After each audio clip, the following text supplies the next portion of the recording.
They told us space wasn't ours. Not directly, not in a declaration, not in open war. No, they were polite about it, careful. Always behind closed doors, behind treaties written in a language they made sure we didn't fully understand. But the message was always the same. Stay earthbound. Know your place. They didn't come out and say it. They didn't have to. We weren't born into this galaxy with claws or plasma glands. We didn't hatch with wings that could fold through hyperspace. We didn't evolve under 10 suns with skin made of carbon and flame. We were soft, small, flesh and bone. Curious. Stubborn. To them that meant weak. So when we first climbed out of our gravity well and started flinging ourselves into the void with tin cans and dreams, they watched. When we built stations that shuddered in solar storms and ships that drifted like infants learning to crawl, they let us. Because it amused them. Because they were certain we'd never go far. Because they thought we didn't belong. They were wrong. The first contact wasn't what people imagined. No bright lights. No invasion. No offer of friendship. Just a warning, buried in bureaucratic words, laced with smiles that didn't reach their eyes. Humanity is invited to remain within its designated sector for the preservation of peace and stability. That was their way of telling us, stay put. We didn't listen. We didn't agree. The first to push past the lines they drew was a freighter crew. Civilians. Not soldiers. Just people looking for work, hauling scrap and frozen food between moons. The ship was old, patched together with parts no one made anymore. The crew joked it was held together by duct tape and coffee. But they had hearts. Fire. And they wanted more. So they crossed the invisible boundary. Quietly. Just to see. They didn't come back. No one said what happened to them. There were no signals. No wreckage. Just silence. And that silence said everything. The official response was simple. A shrug. A line in a report. They must have had a malfunction. We warned them about the dangers. No mention of the patrol ship that was seen nearby. No mention of the energy signature spike. Just silence. Most of Earth moved on. A memorial, a moment of quiet, and then back to routine. But not all of us. Not the ones who knew them. Not the ones who read between the lines. Not the ones who refused to believe that exploring space made us criminals. We remembered. And we made a decision. If space was forbidden to us, then maybe it was time we stopped asking for permission. The plan wasn't written in a conference room. It was built in whispers, passed between minds who couldn't let it go. Engineers who stayed late after shifts. Pilots who flew dangerous routes just to learn. Scientists who hid their research in old folders and mislabeled data banks. It was born in secret. Born out of loss. And it grew. No government signed off on it. No general saluted it. It wasn't official. But it was real. They called the ship Resolve. Not flashy. Just honest. A name that meant something. It was put together in pieces, smuggled across shipyards, slipped through scanners. Half the work was done off the books. Half the crew didn't even know what the full mission was until the last day. And maybe that's what made it work. Because it wasn't about conquest. Or revenge. It was about something simpler. We just wanted to be out there. To belong. To prove we did. So we launched. Not with a parade. Not with news cameras. We launched in silence. In shadows. And we didn't plan on coming back. I was on that ship. Not the captain. Not the genius who invented some breakthrough drive. Just one of them. One more human who couldn't sleep at night knowing we were boxed in. My hands shook the morning we left. Not from fear, not really. From the weight of it. From knowing that we were stepping into something we might never understand, and still choosing to do it. We left Earth orbit in total silence. Every signal scrubbed. No public logs. No chatter. Just the stars waiting. It took us 5 days to reach the edge of the approved zone. That's what they called it. As if we were children in a sandbox with a fence around it. We knew there'd be watchers. Patrols. Listening posts. We went dark. One of the crew, a quiet guy with gray in his beard, sat at the window for hours each day. Just watching. Said he wanted to be the first to see them if they showed up. He never said if. Always when. He wasn't wrong. They didn't come in loud. No warnings. No weapons. Just a shimmer on the long-range scan. A flicker of mass where nothing had been. They were fast. Faster than anything we had. But we were ready. The ship's systems shifted to silent mode. No beacons. No heat trails. We drifted like debris. That. We hoped they'd think we were just another lost probe. Something to ignore. They didn't. They hailed us. The voice was flat. Not synthetic, just tired like someone who'd done this too many times. Unidentified vessel. You are in restricted territory. Turn back immediately. Our captain didn't respond. Not at first. He just looked at all of us, then said 3 words. We keep going. We expected a chase. We didn't expect what came next. They didn't fire. They didn't threaten. They boarded. We felt the impact before we saw them. A dull thud like a metal heartbeat. Then the airlock hissed open. I was closest. I'd been checking the backup systems in the corridor when the klaxon stopped mid-blare. For a second I thought the ship had just broken. Then I heard the boots. 3 of them. Tall. Thin. Not armored, just clothed in something smooth, silver gray. Their eyes were too big. Their faces still. Come. One spoke. This ship violates Treaty Accord 7-19. You are to be detained. No one moved. He looked at me. Do you understand? I nodded. Slowly. My throat was dry. But I didn't speak. Not yet. Because I saw something in his hand. Small. A device. It pulsed faintly. And in that moment I knew something was wrong. This wasn't a warning. This wasn't diplomacy. It was a weapon. We reacted like humans do. Not with planning. With instinct. The engineer behind me, he didn't hesitate. Just launched himself forward, wrench in hand. He didn't make it. The pulse from that device, God, it dropped him like he'd been erased. No sound. No blood. Just gone. The rest of us froze. The alien lowered the device. Come. Return to your designated space. Or be removed. It wasn't a choice. It was a sentence. And something in me cracked. I spoke. I don't even remember what I said. I think I screamed. I think I cursed. I think I begged. It didn't matter. They didn't hear it. Because right then the ship bucked hard. Lights flared. A second impact. Then, silence. The air shifted. A static hum. And then, the invaders fell. All 3 of them. As if gravity had tripled just under their feet. We stared. No one moved. Then a voice came over the intercom. Not our captain's. Not ours. Someone, or something, had tapped into the system. This vessel is under new protection. Do not fear. Remain where you are. We all looked at each other. No one spoke. Because no one knew who the hell that was. And then, the stars outside changed. Shifted. Warped. We weren't near the border anymore. We weren't near anything recognizable. The resolve had moved. But we hadn't activated the drive. Someone else had. The silence that followed was unbearable. The captain tried to access the controls. Nothing. The engines were cold. The navigation was blank. But the ship moved, slow, steady, toward something. Out the forward screen a shape began to form. Not a ship. Not a station. Something bigger. Something ancient. And glowing. It pulsed like a heartbeat. But not mechanical. Not natural. Like it was alive. We didn't know what it was. But something told us. This wasn't alien. This was old. Older than the patrols. Older than the warnings. And somehow it was waiting for us. The intercom buzzed again. You are not alone. Your struggle has been seen. Your defiance has been noted. You were never meant to stay on one world. You belong here.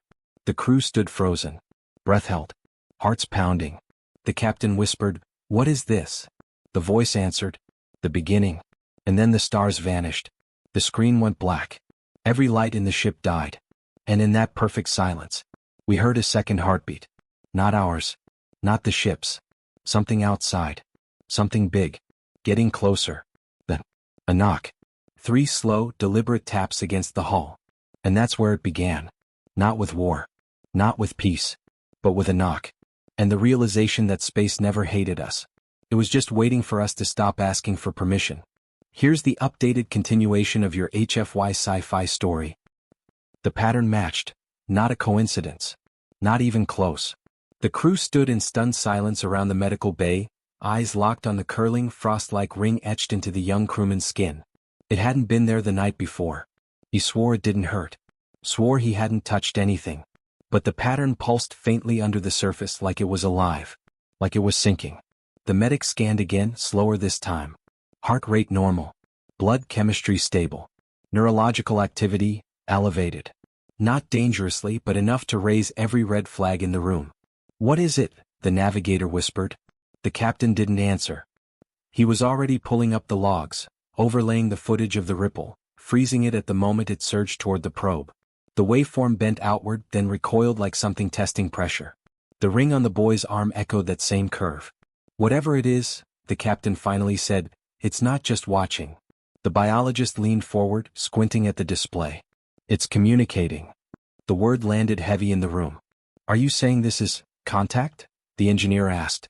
Because this doesn't feel like contact. This feels like a warning. No, said the biologist slowly. Warnings are loud. This is something else. It marked him, but didn't harm him. No aggression, no pain. This is a signal. An invitation. The young crewman looked down at the mark. I don't want to be invited. They isolated him anyway. Not out of fear. Not entirely. But protocol demanded caution. He didn't argue. Just sat in the observation room, staring at the stars and the curve of Haven below, turning slow and indifferent. Hours passed. The mark stayed. At 0300 ship time, the ship's primary sensors glitched again. This time, every screen went black for 3 full seconds.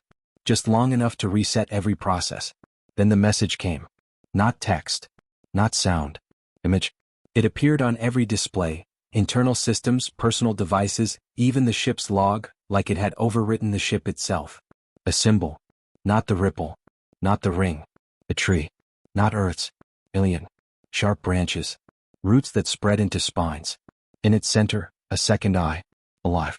Watching. Growing. It's not dormant, whispered the captain. It's blooming. The crew gathered in the command deck, eyes on the screen. No one could explain how it had appeared. No one dared touch the console. The image stayed there, pulsing gently, the same rhythm as the mark on the young crewman's arm. We triggered something, said the comms officer. That probe, that message, everything we've done. It noticed. It responded. The biologist's face had gone pale. It's symbiotic. Look at it.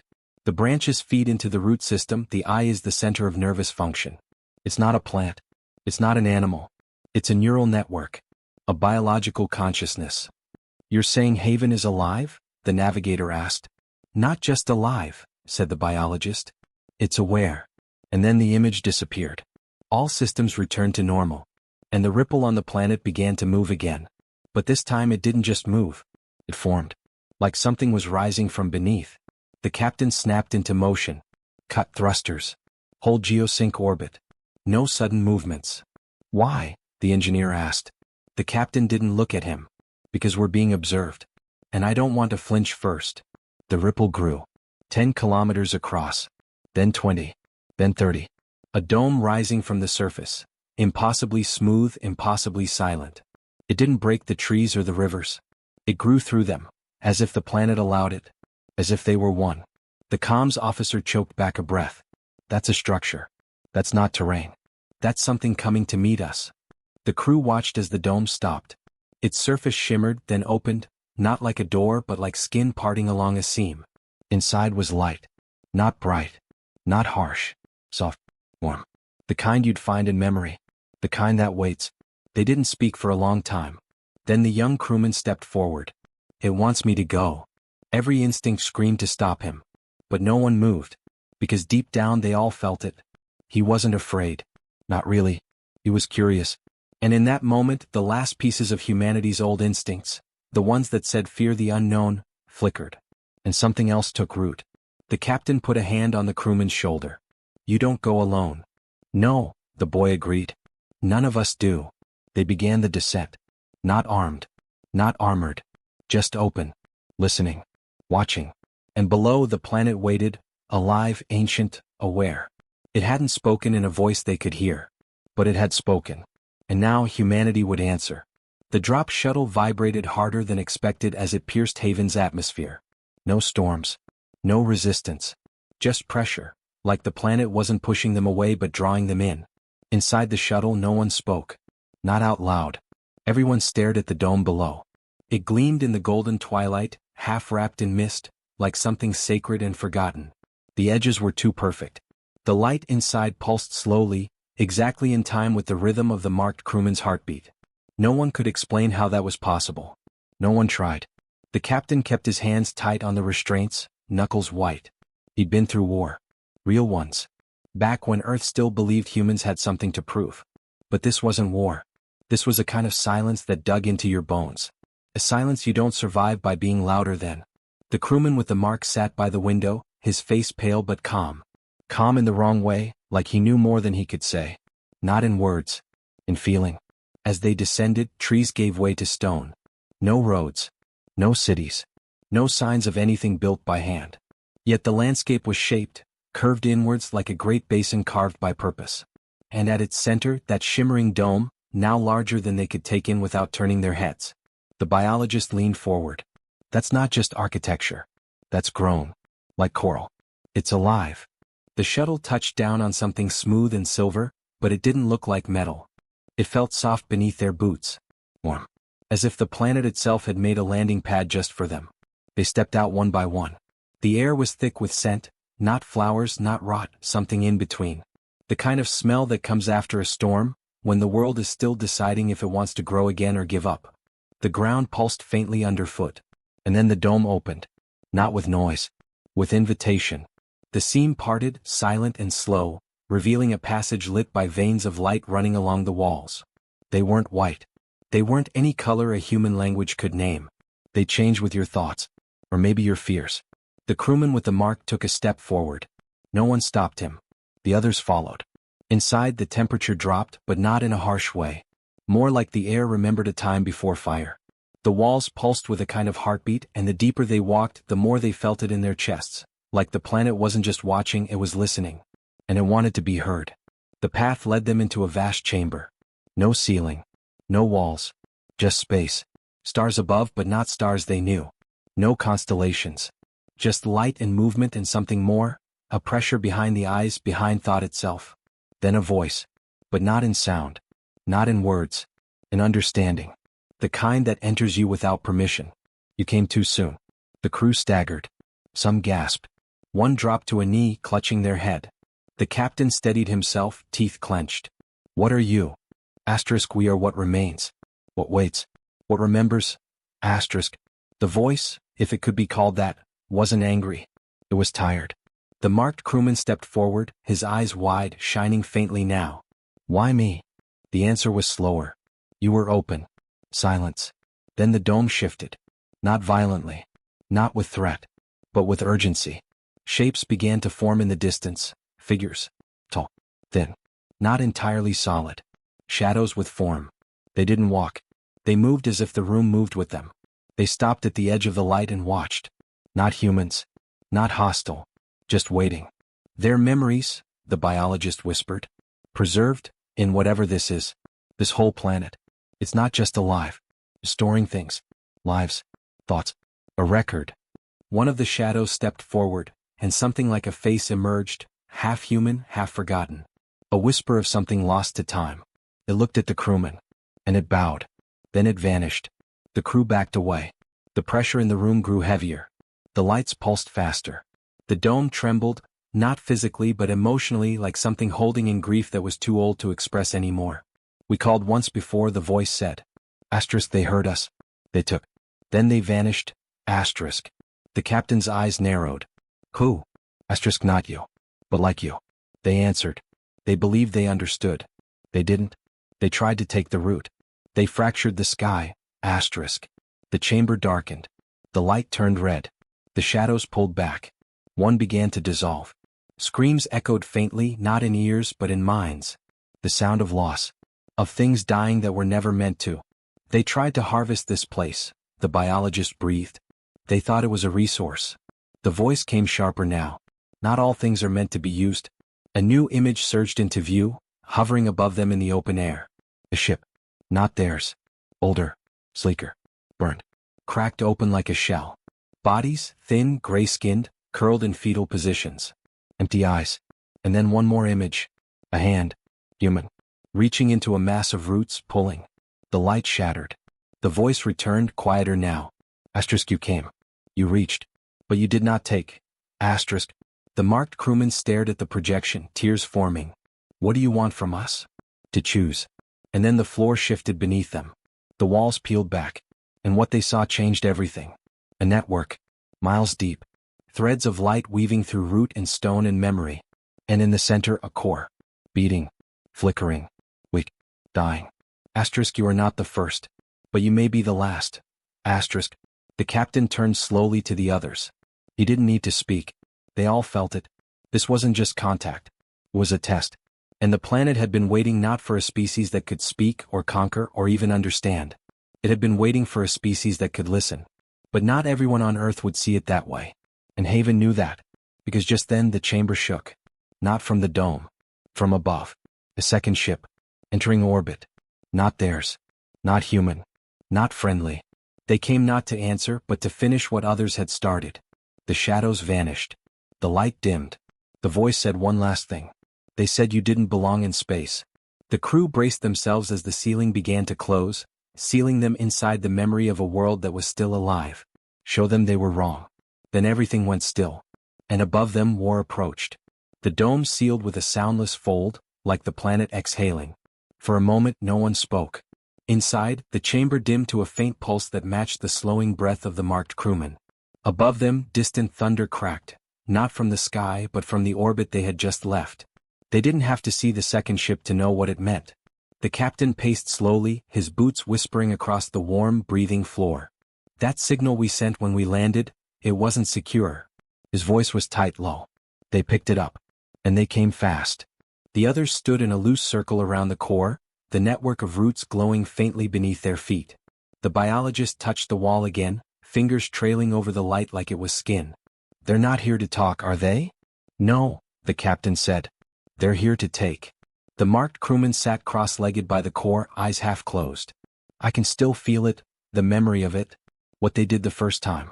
The roots remember pain. The planet wasn't just listening anymore. It was watching. Testing. Waiting to decide if humanity really was different, or just another species ready to cut and consume. Then came the second twist. The crew's comms cracked to life, static at first, then a voice. Human. Repeat. This is the Resolute. Earth Fleet Heavy-class science vessel.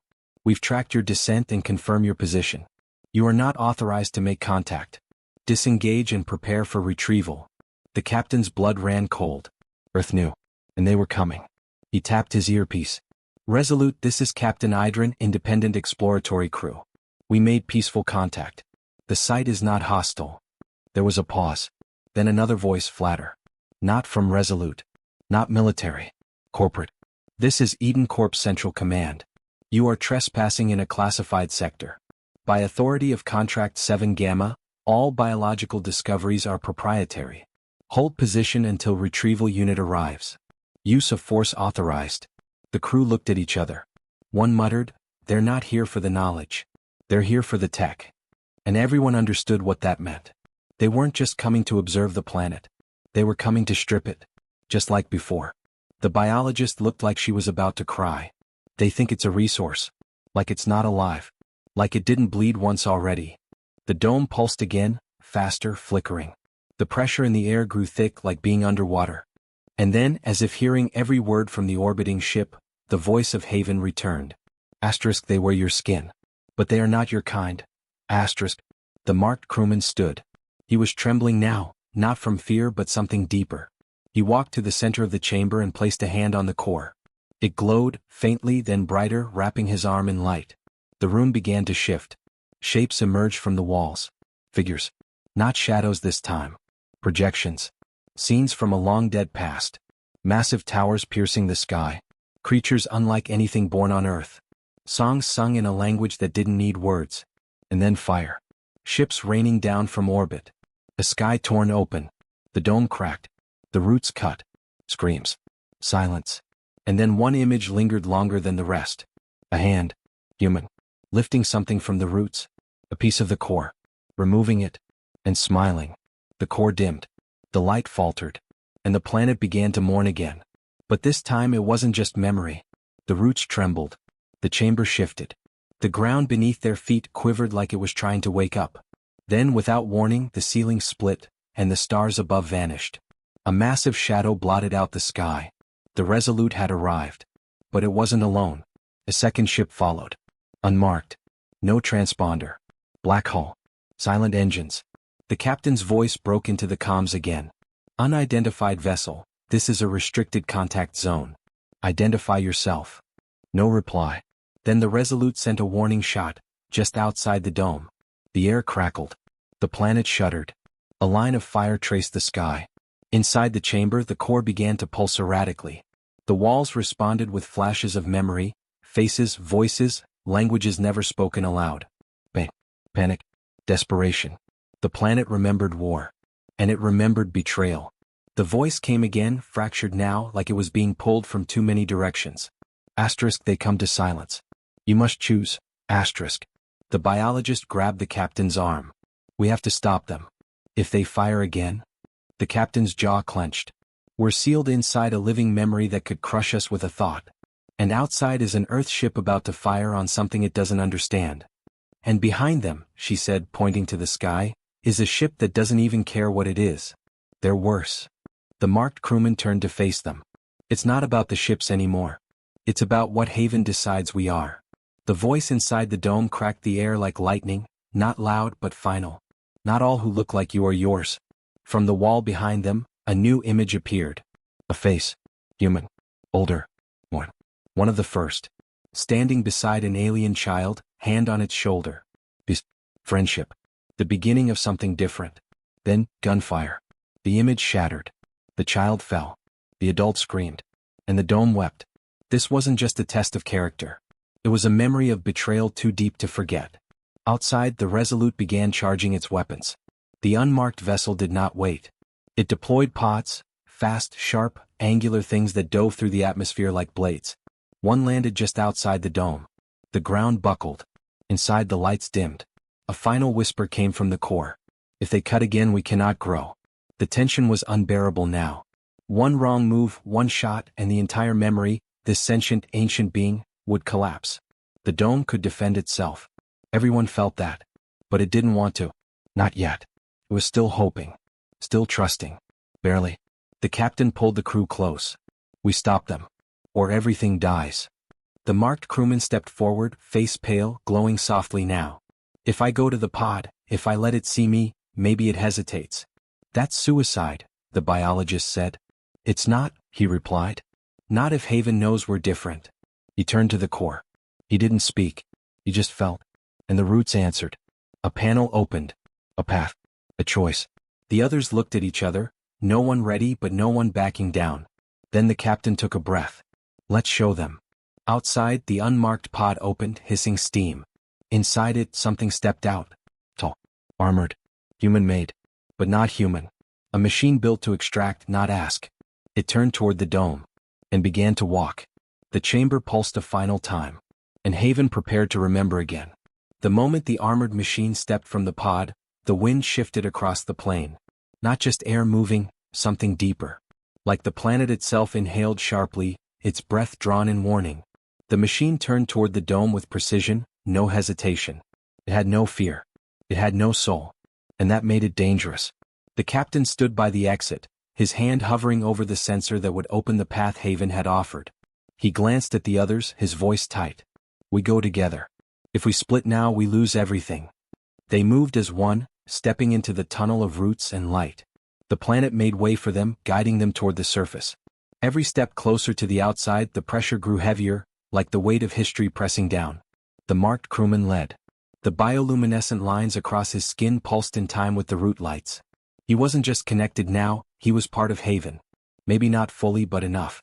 Enough to be the voice the planet would still listen to. They emerged from the base of the dome just as the machine reached its outer edge. It stopped, scanning, mechanical eyes clicking as it assessed the organic structure before it. It raised one arm, a device glowing blue in its palm. Extraction tool. The crew didn't hesitate. The biologist shouted, "Don't let it touch the roots." The marked crewman ran forward, holding up his hands. "Stop." His voice cracked with emotion. "This planet is alive. You'll kill it." The machine did not respond. It took one step forward. And then the Resolute above began to power its main cannon. Everything froze. The captain's voice came over the open comms. "Resolute, stand down. Repeat, stand down. The site is a sentient structure. Firing will cause catastrophic harm." Pause. Then a cold voice replied.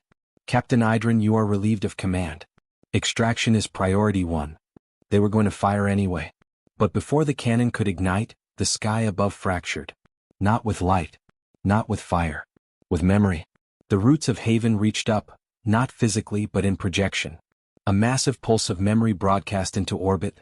Images. Voices. Pain. Joy. The entire history of a lost people. Everything they'd endured. Everything they'd trusted and lost. It was not an attack. It was a plea. A cry across the stars. And for a brief second it reached someone. Because on the Resolute the weapons paused. Just long enough. But the unmarked ship didn't pause. It launched 2 more pods. The first hit the surface behind the dome, digging deep. The second arced directly toward the crew. The captain threw himself forward, shoving the biologist down just as the pod slammed into the dirt and exploded in a bloom of smoke and fire. The ground quaked. The dome cracked. And Haven screamed. Not in sound, in force. A wave of pressure rolled out from the dome, throwing the machine backward. The unmarked pod crumpled in the air like paper, twisted by something invisible. Lightning laced with memory flashed across the sky. The roots beneath the crew's feet glowed with fire and sorrow. Then the final choice came. From inside the dome, a voice, Haven's voice, echoed one last time. One of you must stay. The crew turned to the marked man. He didn't flinch. I know, he said softly. The biologist tried to stop him, tears in her eyes. You don't have to. I do, he interrupted, smiling weakly. It trusted me. I was the first to hear it. I can't ask it to choose us unless we give something back. He turned toward the core. The roots opened, inviting. He took one step. Then another. And then a twist. The ground split. Not beneath him, beneath the machine. Because the machine had changed. Its body trembled, lines of green light flickering across its armor.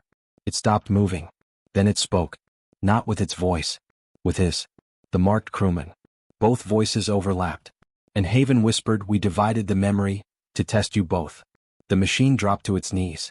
The light faded from its armor. And in the silence, a shape rose from within it. Not a person. A memory. One of the ancient ones. Still alive. Still bound. The real twist wasn't that one of them had to stay. It was that one had already been left behind. Inside the machine. Buried by the last invasion. The crew watched as the glowing figure walked to the core and placed a hand against it. The dome shifted. The cracks sealed. The roots hummed with renewed strength. The machine, now empty, collapsed. Haven spoke one final time. Asterisk, you are not the first who came with fire. But you may be the first who came with grief. Asterisk. The sky cleared. The unmarked ship fled orbit, broken and burning. The Resolute held position, its weapons now silent. And as dawn rose over the alien sky, the crew stood outside the dome, changed. The planet didn't just forgive. It remembered differently now. Not all humans were monsters. Some came to listen. Some came to stay. And one at least came to heal. The wind was quiet now. Not the silence of fear or the stillness before another strike, but the quiet that followed pain after it had passed. Not forgotten, not erased, but seen, acknowledged, understood. The crew stood outside the dome, their boots pressing gently into the soft soil. The air felt different, charged with something they couldn't name. A presence that no longer watched them with suspicion but instead with something else. Hope, maybe. They didn't speak right away. There were no words big enough to cover what had just happened. The marked crewman was gone. Or at least the part of him they had known. What remained was something woven into the living core of Haven. His thoughts, his memories, his sacrifices. His story would now be told in a language of roots and light, in echoes passed down through soil instead of speech. He saved it, the engineer finally whispered. The biologist wiped her face, the tears drying under the rising warmth of the sun. He saved us. Behind them, the shattered machine remained still. The empty shell no longer posed a threat. They had been wrong about what it carried. It wasn't just a weapon. It was a warning. A prison. A final attempt to bury the truth in silence. But Haven hadn't forgotten. That one memory, rescued, fragmented, and hidden inside the machine, had waited all this time for someone to return. For someone to listen. The captain tapped his comms. Resolute report. A long pause. Then, finally, a voice replied. Not the cold tone from before. A different one. Young. Human. Uncertain. We see it now, sir. We're standing by. No more weapons, the captain said firmly. No more scans. We come with questions, not commands. Understood. The team spent the next few hours collecting what remained of the equipment. Not everything had been destroyed in the machine's arrival, but much of it had been compromised. Still, the work felt different now. Like they were guests, not intruders. Like they owed the ground beneath their feet something more than data. They kept their voices low. Not from fear but out of respect. As the sun reached its peak, the roots shifted near the dome. A path opened, revealing a new chamber that hadn't been there before. The crew hesitated. The biologist stepped forward. "It wants us to see." They followed the winding tunnel, lit by gentle pulses that flickered like heartbeats. The deeper they went, the warmer it became, not in temperature but in feeling. Like stepping into a story that had waited too long to be told. The chamber was round, high-ceilinged, with a mural etched into living root and crystal. It wasn't made with tools. It had grown into shape. Scenes played across the walls, moving, breathing stories from an ancient time. They saw a world much like their own, once rich and open. A people who thrived in harmony with what they didn't try to control. But then the others came, takers not listeners. They didn't understand that intelligence didn't always wear skin. That power didn't always come from weapons. The others had tried to consume Haven. And Haven had resisted. But the cost was high. The planet had been forced to bury itself, to seal away the last pieces of its children, hiding memory inside machine and soil. It had waited, fearing that all who came would do the same. Until now. One of the crew reached out, brushing a finger along the edge of a glowing thread. It shimmered under their touch, then shifted, showing something new, the crew's own arrival. Their struggle. The choice made. The one who stayed behind. The mural changed again, slowly adding something new. They were now part of Haven's story. When they returned to the surface, something waited near the dome's entrance. A smooth stone, polished and warm, with markings etched in a spiraling pattern. Not alien. Familiar. The engineer tilted his head. That's our language. One word. Remember. They carried the stone with them. Back at the shuttle site, the captain made the call. Mission has shifted. We're no longer here for resource extraction. Haven is a living archive. We submit immediate classification as protected intelligence. All further exploration must follow direct, peaceful contact. Copy, came the voice from the Resolute. No arguments. Not now. Not after what they'd seen. The shuttle lifted them from the surface, but not before the biologist knelt, placing her hand against the soil one last time. "Thank you," she whispered. The trip to orbit was quiet. Each of them stared out the viewports, watching Haven shrink below them. It didn't look so different from up here. Just another green sphere among the stars. But they knew better now. Underneath that forested skin beat the memory of a civilization long gone, but not forgotten. They docked with the Resolute, stepping into a hallway filled with unfamiliar faces. A new crew already briefed. Their eyes were wide, their questions waiting just behind their lips. But none of the original team spoke right away. They needed time. In the days that followed, things changed. Not all at once. Not with headlines or broadcasts. But quietly, like roots under the surface. The ship's mission log was rewritten. The black box from the machine was decrypted and sent back to Earth. The stone, too, was studied, not for power but for meaning. It was placed in a chamber where visitors could come and listen. And they did. People began to talk about Haven not as a planet but as a voice. A story keeper. A warning. And a chance. The ones who doubted at first, those who said humanity didn't belong in space, had new questions to ask. If intelligence could grow from soil, what else had they overlooked? And if a planet could learn to forgive, could they? The marked crewman was never recovered. His body didn't die. It transformed. He became part of something bigger. His presence could be felt by those who visited Haven in the right seasons, when the roots sang softly under the breeze. They called him the listener. Children born after that mission were taught his story alongside the names of great scientists and explorers. Not for the glory of what he found, but for the heart he gave to something no one else believed deserved one. Years passed. The dome remained untouched. Not because of regulation, but because people chose to leave it be. It became a sacred place. Not religious, just human. A symbol of restraint, of listening, of remembering that not every mystery had to be solved, and not every silence had to be filled with sound. In time, other planets were discovered. Other anomalies, but none quite like Haven. It remained unique. Not because it was the most advanced, but because it had waited and forgiven and shared. And for the first time maybe ever humanity had earned its place not by force, but by listening. The biologist eventually returned. Older now. Slower. But she carried with her a journal, bound in soft fiber, filled with sketches and notes from that first mission. She sat near the dome just at the edge of the route line and opened the book. And then she spoke, not aloud but with memory. Letting the soil listen. Letting the planet know she still remembered. As the sun dipped below the trees, a faint glow shimmered across the ground. Like the heartbeat of a friend you hadn't seen in years. A pulse. A whisper. Still here. Still listening. And for the first time in a long while, the stars above felt a little less distant. A little less cold. Because now humanity knew they weren't alone. And they never had been. They just needed to learn how to belong.